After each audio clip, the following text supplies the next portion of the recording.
Bonjour et bienvenue sur ma chaîne YouTube. Aujourd'hui, j'introduis les cours de développement web. Avant de nous lancer, je vais tout juste répondre à deux ou trois questions que tous les développeurs doivent savoir répondre. Il y a par exemple la question c'est quoi le web, comment fonctionne le web, c'est quoi l'Internet. Je vais répondre à ce genre de questions.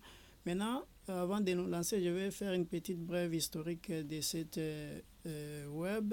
En 1989, vers 1989, 1989, un certain monsieur Tim Berners-Lee, ce monsieur ici, a proposé de faire un système qui s'appellera les WWW, le World Wide Web. C'est World Wide Web, une toile d'araignée mondiale qui permettra de faire l'interconnexion des ordinateurs dans le monde.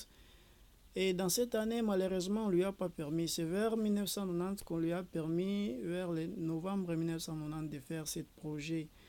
Vers 1991, ce monsieur a créé le langage scripté HTML. HTML. HTML est Hypertext Markup Language. Hypertext Markup Language. Ce monsieur a créé cette HTML. Ce monsieur a créé l'HTML Hypertext Markup Language. En fait, c'est cette langage permettait juste de faire les fonds de la page web, qui permettait tout juste de faire les fonds de la page web. Après cette année-là, il y a eu aussi l'apparition du CSS, les cascading shade style, qui est apparu en 1996. On peut commencer, je peux illustrer comment est-ce que les web fonctionnent. Je peux d'abord donner le concept de c'est quoi un visiteur, c'est quoi un visiteur et c'est quoi un serveur. Celui-ci, c'est un serveur. C'est quoi un visiteur? Les visiteurs, c'est nous. Les visiteurs, c'est nous. Nous, c'est par exemple les navigateurs. Et aussi les serveurs. Les serveurs, c'est en fait c'est un ordinateur puissant capable de gérer et de stocker une importante information. Donc, c'est capable de gérer tous les sites web, capable de les gérer, donc de les conserver en fait, de les conserver. Vous créez votre site web et vous les mettez sur les serveurs. Et les jours où vous aurez besoin de regarder votre chose, vous pouvez tout juste le demander. Mais c'est comme vous l'avez mis sur les serveurs et ça devient public. N'importe qui peut visiter votre site si vous avez donné lire à la personne. Là, c'est les visiteurs. Maintenant, il y a une relation qui est entre visiteurs et les serveurs.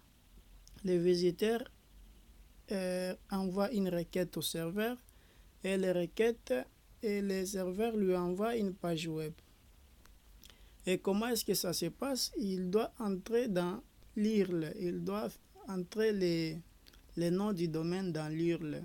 C'est quoi un nom du domaine? Le nom du domaine est délivré par un DNS. Le DNS, c'est le domaine name server.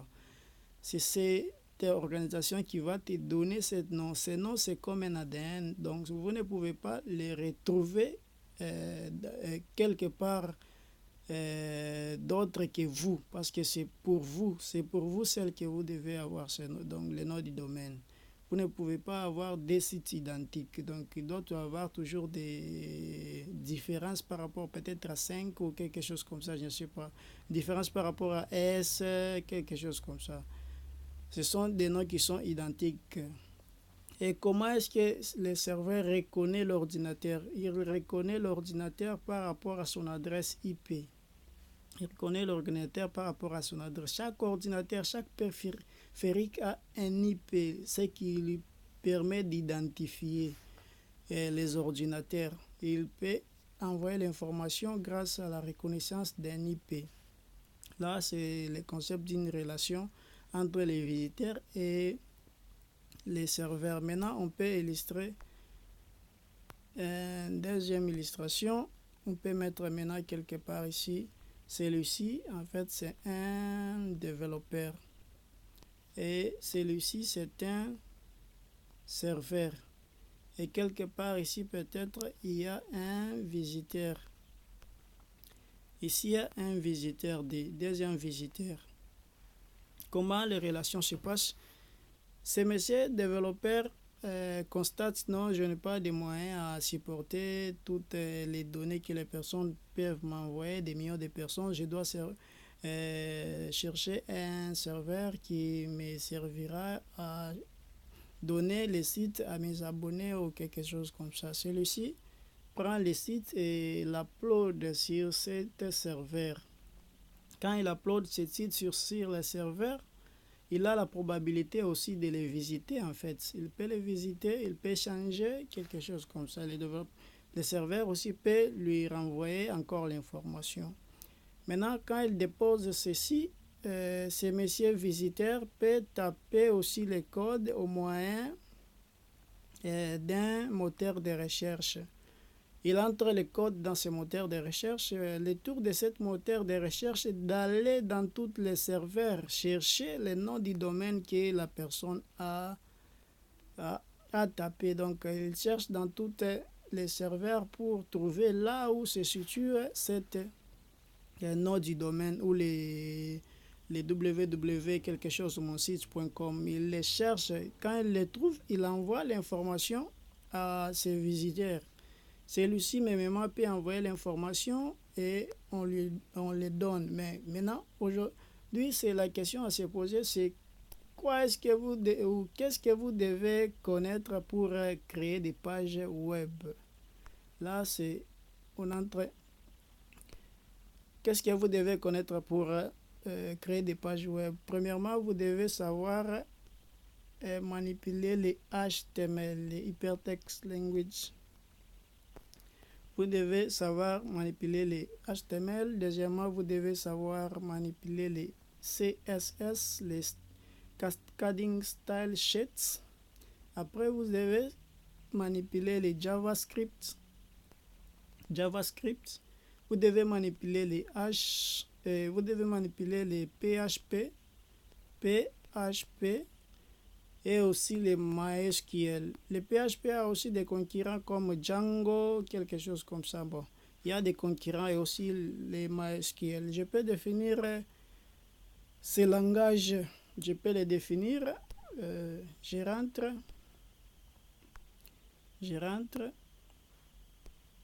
Il y a par exemple les HTML. Les HTML, en fait, c'est un langage, les Hypertext Markup Language. Ça permet tout juste de faire les fonds. Ça permet tout juste de faire les fonds de la page. En fait, les fonds, c'est quoi? C'est juste la base de la page. Ça n'aura pas beaucoup plus d'esthétique. Maintenant, il fait appel à ce qu'on appelle les CSS. Il fait appel à les CSS vient pour mettre de la forme, donc des couleurs, embellir en quelque sorte le site. Celui-ci vient mettre de la forme, les CSS. Il y a un autre langage, c'est les JavaScript.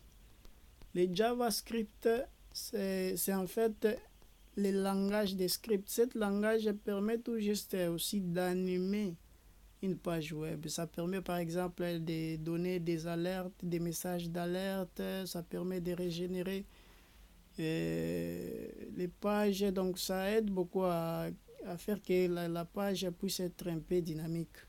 Après ça, vous avez les PHP. Après les PHP, vous avez les MySQL. Les MySQL permet tout juste de gérer les bases de données. Vous avez les MySQL,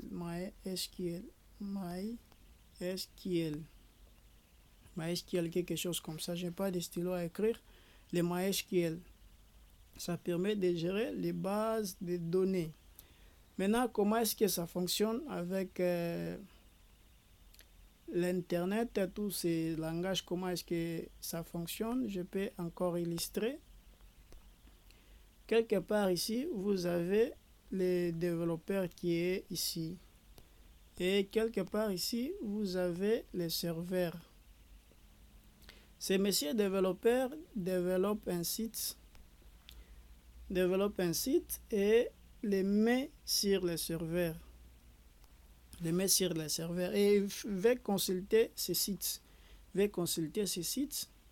En fait, quelque part ici, il y a aussi un visiteur. Ce visiteur veut visiter les sites de ces messieurs. Il envoie une requête et on lui donne la réponse.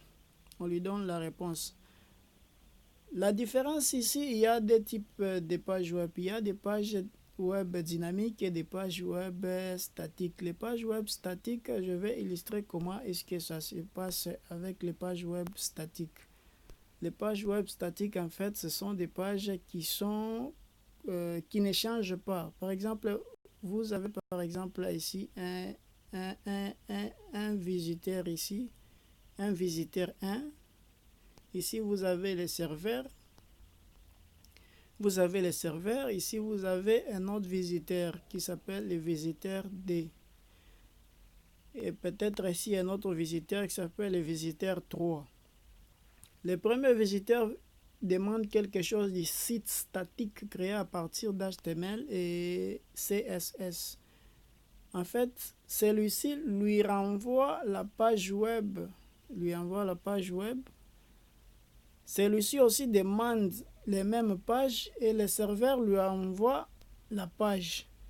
Le site statique ne change pas. L'information que ce monsieur recevra, c'est la même information que le visiteur D recevra.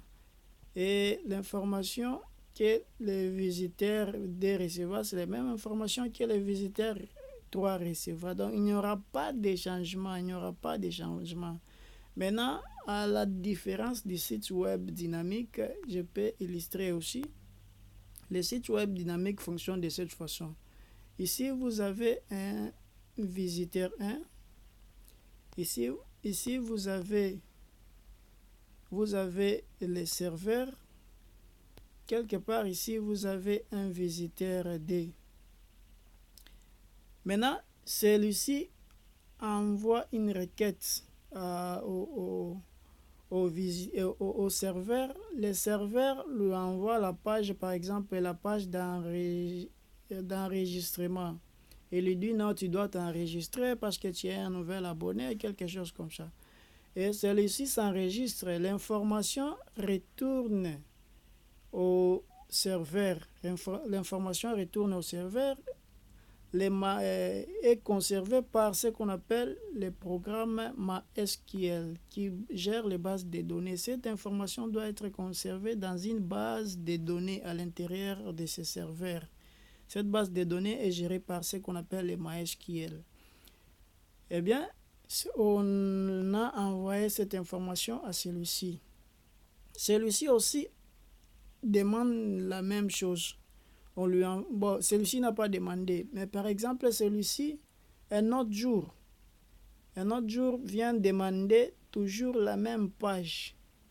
Au lieu qu'on puisse lui envoyer la page d'enregistrement, mais directement on lui envoie une page qui dit « Monsieur, bonjour, monsieur tel », parce qu'on connaît déjà son nom. Il était enregistré auparavant. On lui envoie déjà l'information « Monsieur, bonjour, monsieur tel ». Bonjour, monsieur tel. Mais ce monsieur VD, le visiteur numéro 2, veut aussi demander une page au moment où celui-ci est en connexion sur le serveur. On ne doit pas lui envoyer l'information de celui-ci parce que celui-ci reçoit une autre page et celui-ci recevra la première page d'enregistrement qui sera régénérée par le programme PHP. Ce programme PHP permet de régénérer les pages. Le PHP permet de régénérer les pages. Donc la page que celui-ci recevra, ce n'est pas les mêmes pages que celui-ci recevra. Donc je peux retourner un peu, le mettre au propre. Il y a par exemple quelque chose comme ça. Celui-ci c'est un serveur. Celui-ci c'est un visiteur. Et c'est un visiteur D quelque part ici. Celui-ci reçoit la page d'enregistrement. Il s'enregistre, l'information va ici. Un autre jour, il vient. On lui envoie la page, mais cette fois-ci, on lui dit non, bienvenue. Celui-ci, le même jour ou les mêmes heures, il envoie aussi une requête que moi je vais à telle page, on ne lui envoie pas les messages de bienvenue parce que c'est un nouveau visiteur, on lui envoie les messages de s'enregistrer. Donc il y a un peu ce qu'on appelle une dynamisation au début là, parce que c'est déjà une dynamisation, parce que les pages se régénèrent. C'est par exemple Facebook et autres réseaux sociaux. Donc chacun a sa page. Nous ne consultons pas toujours les mêmes pages. Et ces pages se génèrent par rapport aux besoins de l'utilisateur. Donc c'est ce qu'on appelle une page dynamique. Une page dynamique. Comment est-ce que les programmes fonctionnent et comment est-ce que l'interprétation des données se fait? Il y a quelque part ici. Cet utilisateur a ce qu'on appelle, il a ce qu'on appelle les navigateurs. Il a un navigateur. Ici, du côté serveur, il y a tout juste, ici du côté serveur, il y a les programmes MySQL, il y a les PHP, il y a les PHP. Du côté serveur, il y a les PHP. Du côté navigateur, il y a les CSS et les HTML. En fait, le navigateur, quand celui-ci envoie cette information, ça arrive sur le navigateur. C'est le navigateur qui interprète les informations codées en CSS et les HTML. Celui-ci l'interprète et vous donne les résultats. Vous donne les résultats, non, les sites à tel design, tel, quelque chose comme ça. Donc, c'est le PHP qui permet donc de régénérer les sites. Il vous donne votre papier, celui-là a sa page web, celui-là, donc vous n'avez pas les mêmes pages. Mais contrairement aux sites statiques, les sites statiques, vous avez les mêmes pages, moi j'ai les mêmes pages. Ce sont des sites qu'on appelle les sites vitrines. Ce sont des sites vitrines qui ne sont pas dynamiques. La dynamisation commence à partir de là où, par exemple, on demande l'information à l'utilisateur. Par exemple, on dit non, donnez votre nom, donnez votre adresse email. Toutes ces informations sont gardées dans la base des données. Donc, c'est déjà le début de la dynamisation. Il y a quelque chose comme ça. Merci beaucoup à toute personne qui est arrivée à la fin. La vidéo qui suit, c'est la vidéo de l'introduction à l'HTML. Je vais commencer les débits de l'HTML jusqu'à arriver à un certain niveau et aussi prendre les CSS, Java, d'autres langages de programmation. Merci à toute personne qui est arrivée à la fin. Merci beaucoup. Je ne me suis pas préparé à faire ces vidéos, mais je me suis dit que je puisse tout juste les faire. Merci beaucoup. Votre like, votre abonnement me fera du bien. Merci beaucoup. Merci. À la prochaine.